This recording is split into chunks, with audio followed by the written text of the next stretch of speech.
What if the reason you're not healing isn't that you need another diagnosis? It's that your cells aren't receiving the right signals. Because the body doesn't run on diagnoses, it runs on communication.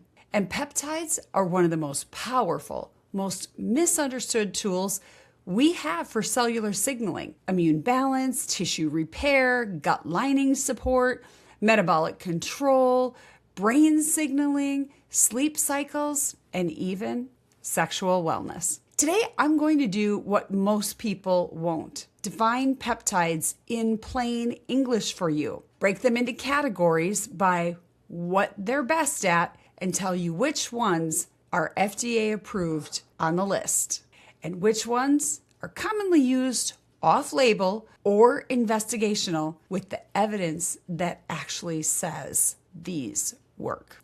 This is going to be a powerful episode, and if you've ever felt like you're hearing hype without clarity, this one's for you. So as usual, grab your cup of coffee or tea and settle in as we talk about peptides that can fit into your healing journey. We're going to have a short word from our sponsor. You know we got to do that. That's how we stay on the air here. So we will be right back after this. Did you know sweating can literally heal your cells? Infrared saunas don't just relax you. They detox your body, balance hormones, and boost mitochondrial energy. I'm obsessed with my Health Tech sauna. And right now you can save $500 with my code at healthtech-health.com/dr-muth-req-25. All right, here we go, guys. I am excited to dive into peptides with you. So understanding peptides is foundational, right? And I've been studying peptides now for about 9 years.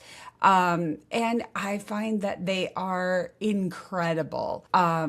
So I want to break down for you what peptides actually are, what they do, and some of the top peptides that are available today and how they can be utilized. Because I think it's really important. I think there's a lot of confusion out there about what these things actually are, and are they safe? Are they not? When do we use them? What's the science behind them? So we're going to dive in and we're going to talk about all things peptides. So let's get ready here. Here we go. So peptides are short chains of amino acids, and they typically range anywhere from 2 to 50 amino acids, and they're linked by peptide bonds. So think of them as the superglue that holds the amino acids together.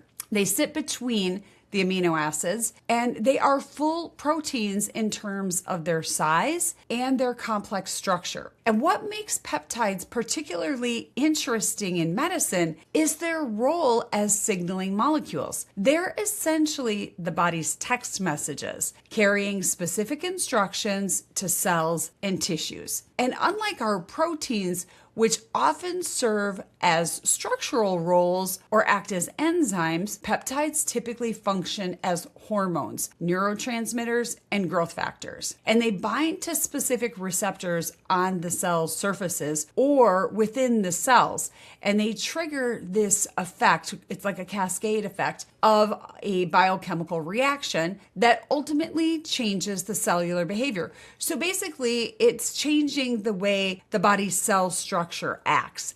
And this is why peptides can be so incredibly powerful and therapeutic when you introduce the right peptide signal. Now, you can theoretically redirect cellular processes toward healing, towards metabolism, immune balance, tissue repair. Any of those things can be manipulated to do a certain thing once we add the peptide. The challenge in peptide medicine, though, lies in distinguishing between those peptides that have been rigorously studied, proven safe and effective, and approved by regulatory bodies like the FDA, versus those that exist in what we call the gray zone of a promising clinical data, but they really lack human validation so far. And this distinction is critical because the presence of a plausible mechanism does not guarantee safety or efficacy in in living humans. So this is really important. And we're going to dive in and look at some of the research on all of these different peptides that are available. And I'm excited to say there's some amazing peptides being studied right now that unfortunately are not available, but I can't wait to see them hit the market for us because it is going to be a game changer as far as health and longevity. So there is a quality control issue and there is a hidden variable in peptide medicine with this. And it's one of the most underappreciated aspects of peptide therapy, particularly for non-FDA approved peptides. It's quality control. When we discuss pharmaceutical medicines, we take for granted that the pill contains what the label says. Not always true depending on where it comes from, you guys. If you've heard my episodes before, talk about how many of our medications are made in China and have been contaminated with other things, you will realize that that is not always true. So just because it has the FDA stamp of approval on the medication, it still does not necessarily mean it's safe, and we still need to do our homework on it. So sorry for digressing on you guys, but when we get a medication, we think that what the amount says is what is there. Doesn't have contaminants. It's manufactured with good manufacturing practices. You'll see that listed as GMP on the bottle, and it's been stored properly. It's been maintained stable. And with research peptides and compounded formulations, none of this can be assumed. So I will share a story with you. There was a gentleman that was purchasing these peptides online from a research facility and did not know that they were coming from China. And he was ordering a particular growth hormone peptide. And after a little while, he had done fine for the first few bottles. After a little while, he started having some complications. He started getting really irritable and angry and ragey, and he didn't quite know what was going on. And so he decided to go get some testing done. He had some blood testing done, and his testosterone level was over 5,000. So for those of you who know what testosterone level should be for a guy, they really shouldn't be any higher than about 1,000. 1,200 would be absolute max that we'd want to see. Now, he was taking testosterone, but not to that degree. And prior to adding this peptide, his testosterone was very stable. What they ended up finding out was the peptide that he was getting, whoever was manufacturing it, added testosterone to the peptide. They felt like if it had growth hormone, that was great. But if it had growth hormone and testosterone, all the better. And he didn't know that. And this is the problem that we can have with peptides if you don't source them properly, if you're not working with somebody that knows how to source them and can prove that they are what they say they are. I'm sure there's a whole bunch of studies out there too of people getting these peptides and paying hundreds of thousands of dollars for them over their lifetime and finding out they were nothing more than just sterile water. So you really do need to be careful with your quality control. Now, this kind of leads us right into the next topic that we're going to talk about, and that's the manufacturing question, right? The FDA approved peptides are manufactured in facilities subject to the FDA inspection rules, following our GMP regulations, and these facilities must validate their manufacturing process, demonstrate consistency batch to batch, test for purity and potency. They need to test for bacterial endotoxins and sterility, and they need to maintain detailed records. So when a pharmaceutical company submits a drug application, the FDA inspects the manufacturing facility as part of the approval process. If you're getting peptides from a different country, none of that is happening. And there are some ways for us to determine if that is what you're getting. Typically, the rule of thumb is if your peptides are coming with a different colored top, every one of them has a different colored top, those are typically being sourced out of China. I wouldn't say that's 100%, but that's kind of the rule of thumb that people follow. So compounding pharmacies, these are the pharmacies that make our bioidentical hormones. They can make medications in any dose or strength or route. There are thousands of them in every, not in every state, but there are thousands of them around the country right now. So these compounding pharmacies are registered as 503A facilities. They do traditional compounding for individual prescriptions, right? Like they can make thyroid, they can make LDN, they can make estrogen. You can also have a 503B facility, which is an outsourcing facility. And these companies produce larger batches of products. They have some oversight, but they're less stringent than for FDA approved manufacturers. And state boards of pharmacy regulate a 503A pharmacy, and the FDA can inspect the 503B facility, but doesn't pre-approve any of their compounding products. So they can inspect it, but they don't approve them. So research chemicals and these suppliers operate essentially with no oversight. They explicitly market products for research use only, not for human consumption, to avoid FDA regulation. If they put that on their product, they don't have to comply to what the FDA is saying. And there is no required manufacturing strategies or standards, no required testing, no required sterility assurance, and no enforcement mechanisms if products are mislabeled or contaminated. So basically, they don't have the liability, but that doesn't mean that all of them are bad pharmacies or bad suppliers. It just means they don't have to comply to the FDA rules. Now, there are many of these companies that I've seen and I've talked to that do a lot of this. They do test their product for sterility. They do test their product to make sure it is what it says it is. They don't have to, but they do. So if you're going to decide to use a company that has research only, not for human consumption, at least ask for their proof of testing so that you know that the product you're getting is what it says it is and that it's clean. Because this is where we run into the problem is impurity. So in purity, peptide synthesis can produce not just the targeted peptide, but also related peptides with deletions, substitutions, truncations, or truncations of amino acids, And this high performance liquid, we call it chromatography, can separate these related impurities and quality and quantify the actual target of the peptide content. So a certificate of analysis is what you want to ask these companies for. This shows the HPLC, the testing mechanism, with greater than 95% or ideally 98% purity, which indicates a higher quality product. So this certificate of analysis can be fabricated, may not represent the specific batch being sold. It happens. We need to know not everybody is honest. Not everybody, does what they say and it does what's right. But at least they're giving you something and you have some security. And then choose a company that was referred to you by someone else that has done some homework as well. In commercial research, there's independent testing and they research peptides. And this has been really shocking, variability that they've seen. Some products contain 50% or less of the claimed peptide, and some contained primarily degradation of the product or manufacturing impurities, and some contained bacterial endotoxins at levels that could cause fever and systemic inflammation if it was truly injected. And I would also worry with some of those problems, depending on what impurity or bacterial endotoxin was there. If you're using a product to boost your immune system and your immune system is already compromised, these bacterial endotoxins can actually make you sicker instead of what you want it to do, which is making you better.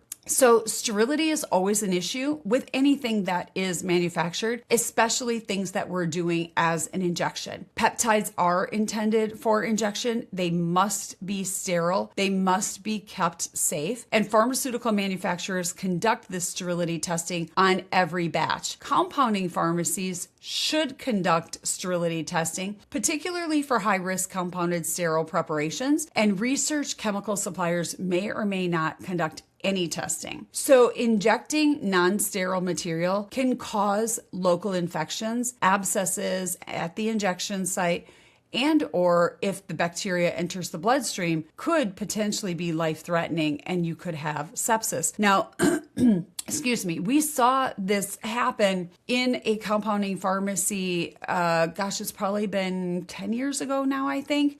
They unfortunately had a strep contamination in their product and they weren't testing it. It was a large compounding pharmacy out of Florida and they were making products that were being injected into the joints. And these people got very, very sick and some of them died.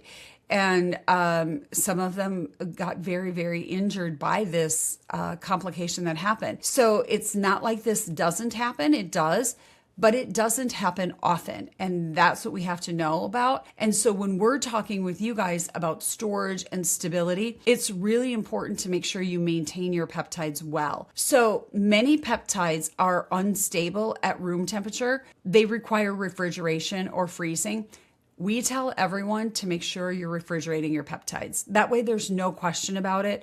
When it stays cold, it prevents or slows down the process of bacteria growing in it. So some of these peptides actually degrade very rapidly in the solution, and they must be reconstituted immediately before use.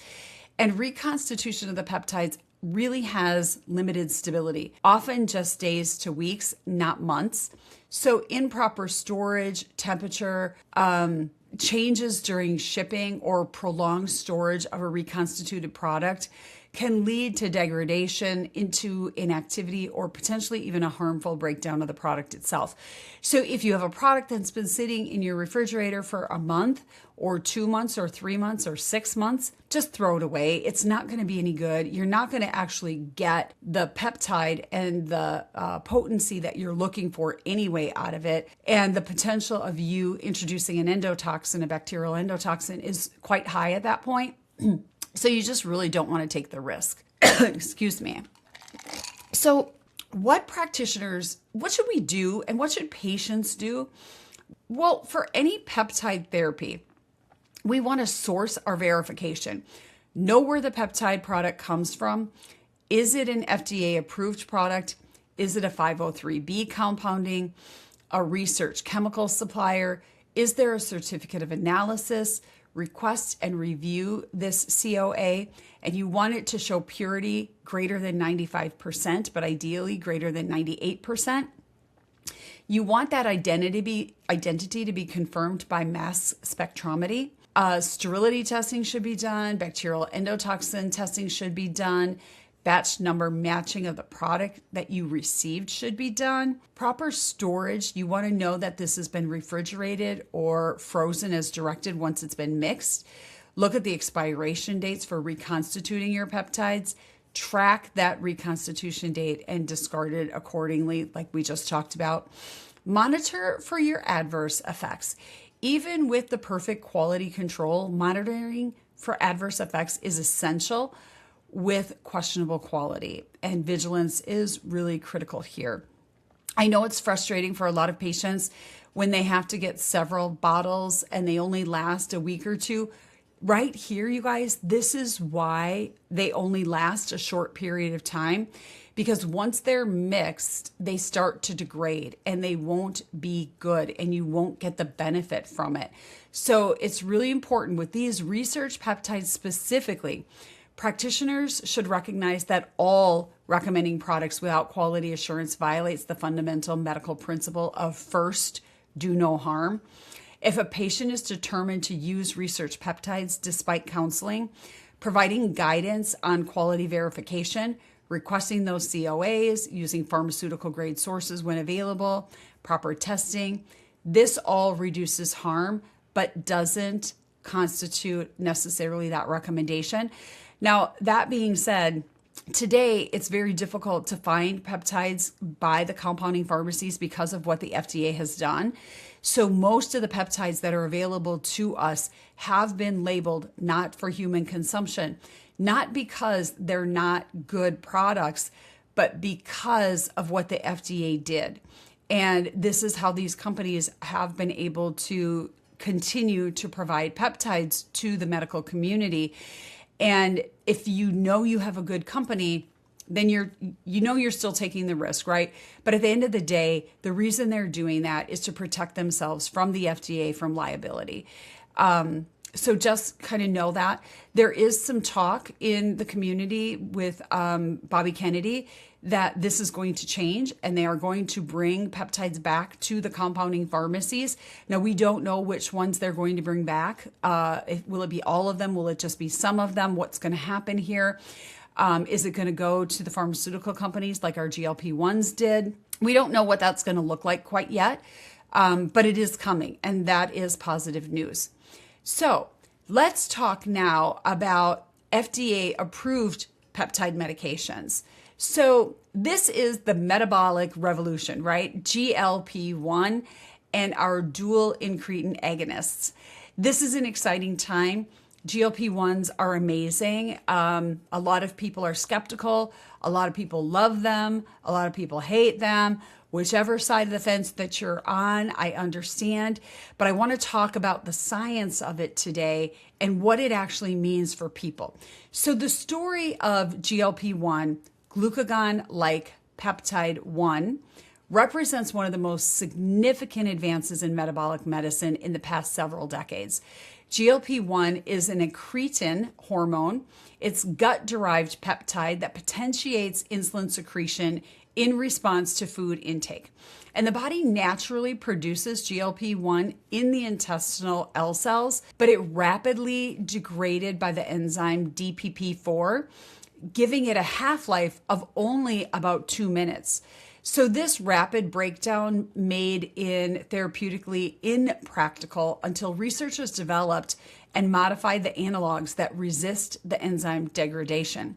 So for those people who never feel full when they're eating, never feel satisfied when they're done, this is because their body is either not producing enough GLP-1 or it's not getting the signal, right? And this is a leptin issue. This is an insulin issue. It's a GLP-1 issue. It's a complicated issue.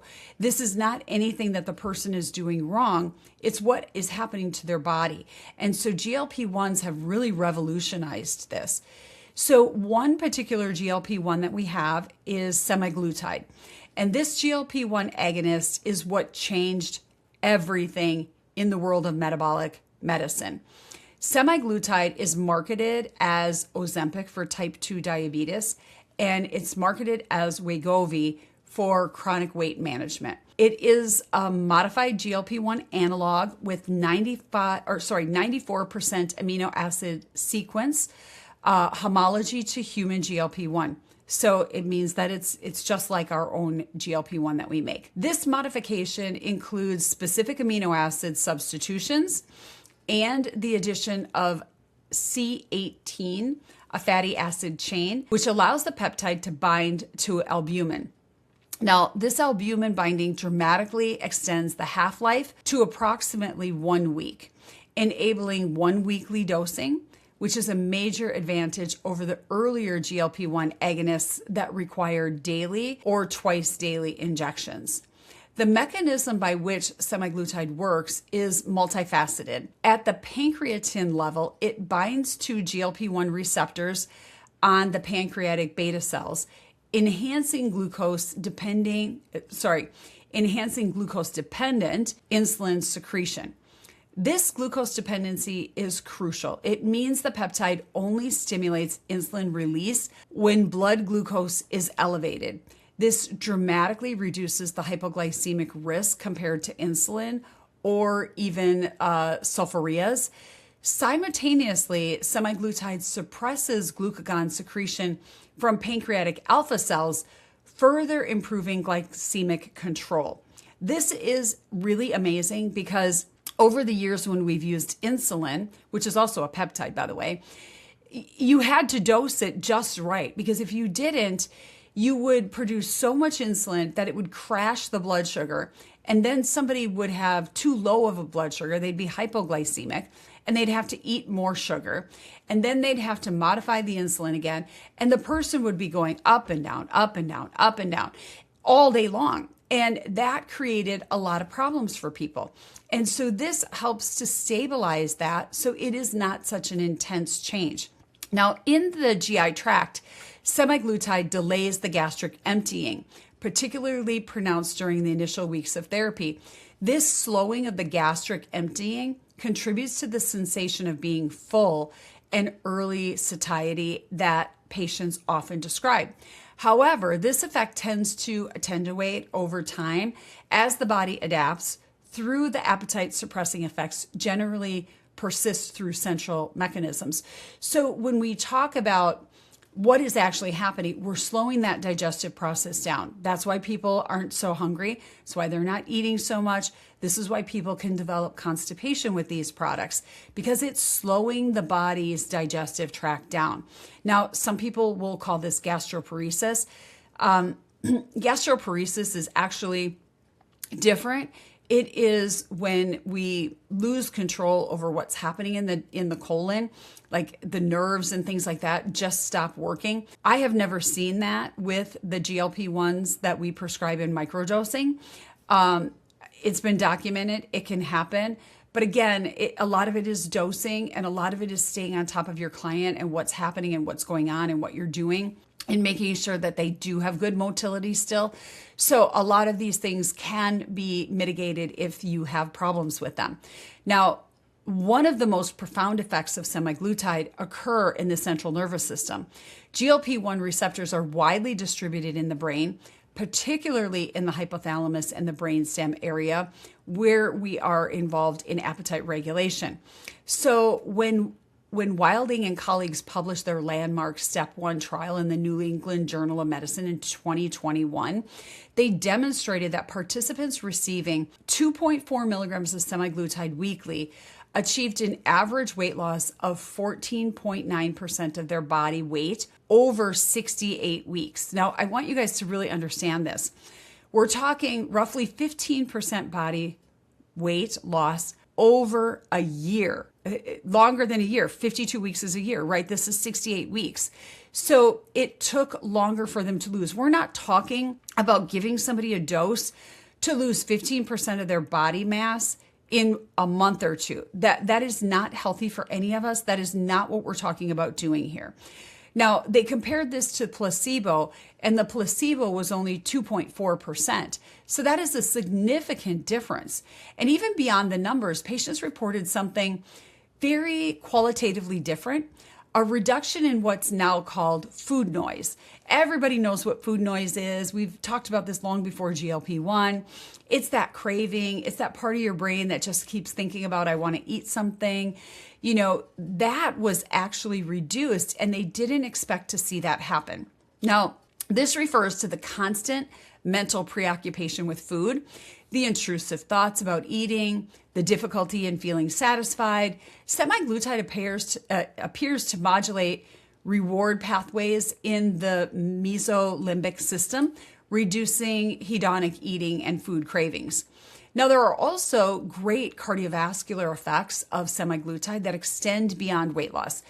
The SUSTAIN 6 and SELECT trials demonstrated significant reductions in major adverse cardiovascular events, MACE in high-risk populations. The SELECT trial, published in 2023, showed that semaglutide reduced cardiovascular death, non-fatal myocardial infarction, and non-fatal stroke by 20% in adults with overweight or obesity and established cardiovascular disease, but without diabetes.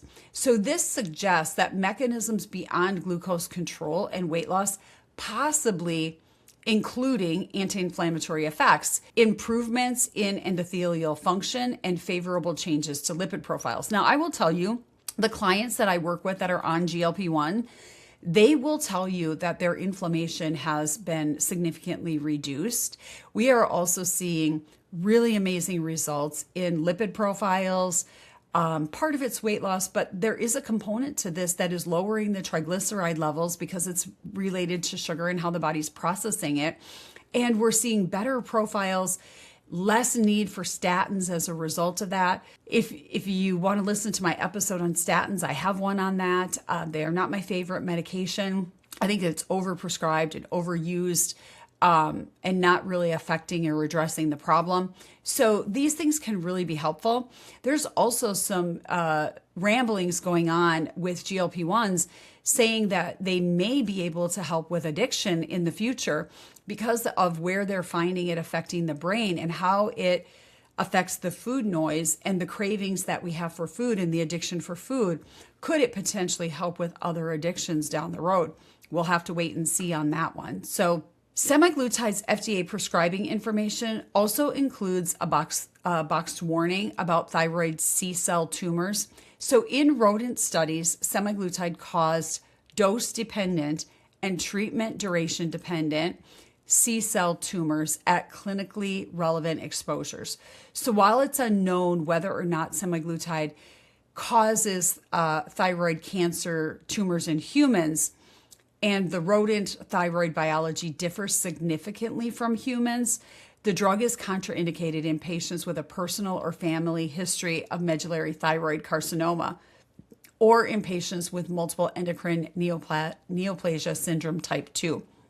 It is contraindicated for safety effects with that. I have seen endocrinologists GLP-1s to be used in patients who've had other forms of thyroid cancer, just not the medullary thyroid cancer. So there is possibility there. Now, the most common side effects are gastrointestinal. It's nausea, affects about 20 to 44% of patients, depending on the formulation, with diarrhea, vomiting, constipation, abdominal pain, and also frequently reported in clinical trials. I see this in my clinic too, especially dose dependent. And it happens early on when you're first starting the medication, but seems to settle out over time. The one that I would add to this that I don't think they have on here is an increase in acid reflux. We also see that quite often, especially in people who suffer with acid reflux to begin with. Now, these effects are typically most pronounced during the escalation, and they, like I said, often improve over time. But more serious but less common adverse effects include acute pancreatitis. The medication needs to be discontinued immediately if this is confirmed. You can see some diabetic retinopathy complications in patients with pre-existing retinopathy and acute kidney injury. This usually happens secondarily to dehydration from the GI effects. There are some gallbladder disease that can occur, and people who have a sensitive gallbladder will describe discomfort with that. I've even seen some people who've had their gallbladder out on GLP-1s at the higher doses complain of similar pain that they used to have when their gallbladder was in. So really important to just kind of monitor these symptoms and work closely with somebody that understands them and can be on top of them quite quickly if this happens. Excuse me. From an integrative medicine perspective, semaglutide really represents a powerful tool, but it's not a standalone solution, remember. The medication addresses one aspect of the metabolic dysfunction, the signaling systems controlling appetite and glucose homeostasis, but it doesn't address the root cause that led to the metabolic disease in the first place. Patients who rely solely on the medication without addressing the ultra-processed food consumption, the circadian disruptions, the chronic stress, the sleep apnea, or underlying hormonal imbalances often experience weight regain when the medication is discontinued. The drug is also not a substitute for addressing the emotional and psychological drivers of eating behavior, including the unresolved trauma that may manifest as emotional eating. I think this is really important because we don't address the trauma issue enough with clients, and we need to be looking at that. There is a huge trauma effect out there these days that is, I don't want to say leading to or causing, but it is definitely contributing to chronic illness, and it's not being talked about enough. So we really need to be talking about this and addressing this trauma aspect. Now, the next GLP-1 that I want to talk about is tirzepatide. This is a dual agonist. It takes center stage. It is my favorite GLP-1. Tirzepatide is marketed as Mounjaro for type 2 diabetes and Zepbound for chronic weight management. And it represents the next evolution in incretin-based therapy.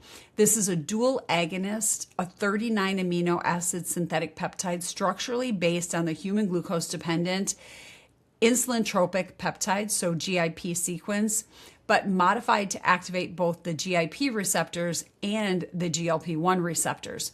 So the addition of the GIP agonism to the GLP-1 agonism appears to create this synergistic effect that goes beyond simply adding the two mechanisms together. So the GIP, like GLP-1, is an incretin hormone secreted by what is called the K cells in response to nutrient intake. It enhances glucose-dependent insulin secretion, but it also affects on adipose tissue, metabolism, potentially improving the insulin sensitivity in fat cells and influencing how the body stores and metabolizes fat. So some research suggests that GIP may also have effects on energy expenditure, though this remains an area of investigation. So basically what we're saying is this drug may actually help people who are insulin resistant or insulin sensitive, not just somebody who has problems with glucose control. So this is super exciting because it opens up the door for all of these people for decades that we've been trying to manage with insulin resistance and trying to prevent diabetes. And honestly, most of the time have been unsuccessful unless you can keep your diet at 50 grams of carbs or less a day, which is extremely difficult, and take some supplements that may or may not work, and or take some metformin that may or may not help. This drug actually really opens that up and helps in that capacity. So there was a clinical trial called the SURMOUNT clinical trial, which demonstrated that tirzepatide produces even more substantial weight loss than semaglutide. In the SURMOUNT-1 trial published by Jastreboff, I might have said that wrong. I apologize if I slaughtered your name, and colleagues in the New York England Journal of Medicine in 2022, participants receiving the highest dose of tirzepatide, which is 15 milligrams, achieved an average weight loss of 20.9% of their body weight over 72 weeks compared to 3.1% with placebo. This level of weight loss approaches what's typically only seen in bariatric surgery. So this is amazing because if this medication works and we don't have to do bariatric surgery, stomach stapling basically, oh my gosh, it's amazing. There are so many complications and risks that go with stomach stapling and the different procedures that they do these days. People don't absorb their nutrients properly. They have to do liquid nutrients. It's very complicated. It's very challenging. Many of these people gain their weight back, and this procedure is not fun to go through. So if we could change that and change the lives of people who've really been struggling, it is amazing. And I will tell you that I have seen this work. I have seen people lose 100, 150 pounds on these medications over a year or two period of time. It is definitely slower than bariatric surgery on some standpoints, but that is okay. You don't want that rapid weight loss. It's not good for you. It's not healthy for you. It doesn't look well. You know, we want to do this safely and effectively and the best way that we can possibly do that for you.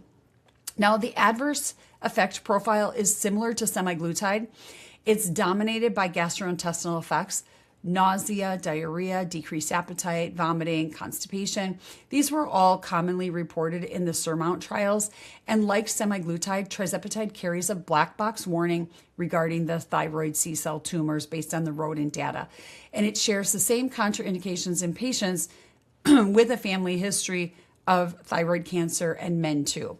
So the mechanism behind why tirzepatide often produces more substantial weight loss than GLP-1, the agonism alone remains under investigation, but it may relate to the complementary effects on the different aspects of energy homeostasis or to GIP's effects on adipose tissue and potentially on central nervous system pathways that GLP-1 alone doesn't fully address. Now, patients often report even more profound reductions in food noise with tirzepatide compared to GLP-1 and, GLP-1, the agonists. Through this is anecdotal and hasn't been rigorously quantified in quality studies. So I've done both personally and in my practice. I really like tirzepatide better than semaglutide. For me, I had too many side effects with semaglutide. I had less side effects with tirzepatide. I also plateaued on semaglutide, which I didn't really care for.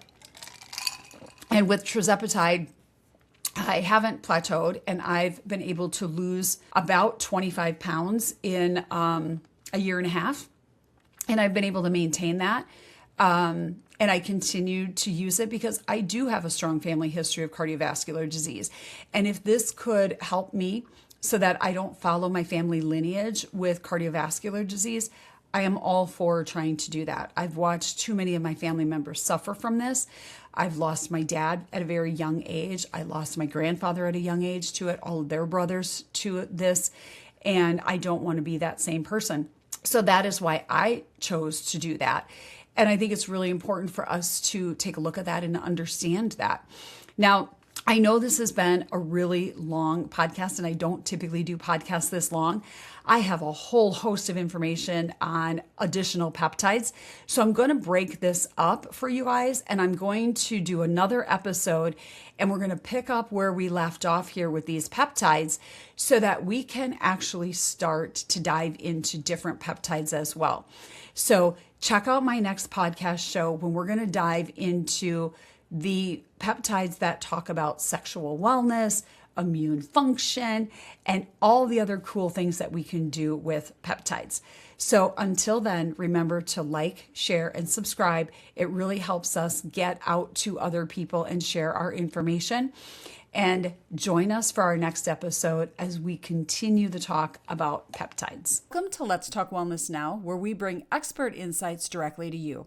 Please note that the views and information shared by our guests are their own and do not necessarily reflect those of Let's Talk Wellness Now, its management, or our partners. Each affiliate, sponsor, and partner is an independent entity with its own perspectives. Today's content is provided for informational and educational purposes only and should not be considered specific advice, whether financial, medical, or legal. While we strive to present accurate and useful information, we cannot guarantee its completeness or relevance to your unique circumstances. We encourage you to consult with a qualified professional to address your individual needs.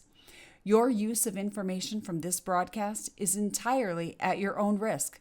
By continuing to listen, you agree to indemnify and hold Let's Talk Wellness Now and its associates harmless from any claims or damages arising from the use of this content. We may update this disclaimer at any time, and changes will take effect immediately upon posting or broadcast. Thank you for tuning in. We hope you find this episode both insightful and thought-provoking. Listener discretion is advised.